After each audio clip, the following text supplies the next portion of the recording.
Hello friends, இந்த மாட்டுப் பொங்கலுக்கு சிறுவாபுரியில இருக்க பாலசுப்ரமணியம் சுவாமி திருக்கோயிலுக்கு போயிருந்தீங்கன்னா, உங்களுக்கே தெரிஞ்சிருக்கும். எவ்வளவோ கூட்டம், எவ்வளோ டிராஃபிக்குங்க.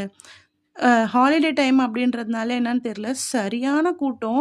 இவ்வளோ ஒரு டிராஃபிக்கான ஏரியாவ நான் பார்த்ததே கிடையாதுங்க. கிட்டத்தட்ட எங்களுக்கு கோவில் உள்ள இருந்து மெயின் ரோடுக்கு வரதுக்கே 1 மணி நேரம் ஆயிடுச்சுன்னா பார்த்துக்கோங்களேன். ஒரு வழியா ஒரு 30, 35 நிமிஷம் லைன்ல நின்னு சாமிய பார்த்துட்டு, கொடி மரத்தெல்லாம் சுத்திட்டு திருப்தியா வெளியில இருக்க சாமிய கும்பிட்டுட்டோம். வெளியில பார்த்தீங்கன்னா, நெறைய கடைகள்லாம் இருந்தது. அதுக்கப்புறம் இங்க ஸ்பெஷலா என்ன இருக்கும்னு பார்த்தீங்கன்னா, ரொம்ப ஃப்ரெஷ்ஷான காய்கறிகள், கீரைகள்லாம் இருக்கும். இங்க போனா கண்டிப்பா எல்லாருமே இந்த ஃப்ரெஷ்ஷான வெஜிடபிள்ஸ்லாம் வாங்கிட்டு வருவாங்க. இங்க ஒரு குட்டி கன்னுக்குட்டியோட என்னோட கன்னுக்குட்டி விளையாடிட்டு இருந்துச்சு. ரொம்பவே பார்க்க ஜாலியா இருந்துச்சு. அவளுக்கு ரொம்ப பிடிச்சிருந்தது இந்த கன்னுக்குட்டி. வெளியில வரும்போது ஒரு டிராஃபிக்ல தத்தளிச்சு வெளியில இந்த வேலையும் கும்பிட்டுட்டு வீட்டுக்கு வந்துட்டோம். பாய்.